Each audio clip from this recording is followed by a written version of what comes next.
पंचमुखी हनुमान मंदिराजवळ भीषण अपघात, एकाचा जागेवर मृत्यू तर दुसरा मृत्यूशी झुंज देत आहे. नांदगाव शहरातील मुफ्ती फहीम मौलाना यांच्या भावाचे अपघातात निधन. तुम्ही पाहत आहात गाव ते राज्य मराठी न्यूज चॅनल. नांदगाव तालुक्यातील वाखारी शिवारातील पंचमुखी हनुमान मंदिराच्या परिसरात आज दुपारी भीषण अपघात घडल्याची माहिती समोर येत आहे. नांदगावहून मालेगावकडे जाणारी बुलेट गाडी क्रमांक MH40 AP बुलेटवर रिझवान शेख तसेच मुफ्ती फहीम मौलाना नांदगाव यांचे बंधू मयत सलमान नूर शेख हे प्रवास करीत असताना अचानकपणे नांदगावहून भरधाव वेगाने येणाऱ्या लाल कलरच्या स्विफ्ट गाडीने धडक दिल्याने दोघेही प्रवासी अचानक कोसळले व त्यातील मुफ्ती फहीम मौलाना यांचे बंधू सलमान शेख हे जागीच गतप्राण झाले.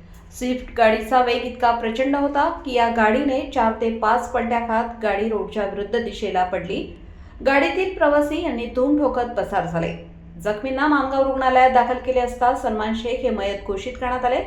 तसेच जखमी रिझवान शेख यांना पुढील उपचारासाठी मालेगाव येथे हलवण्यात आले आहे. संपादक विजय धामणे, नांदगाव.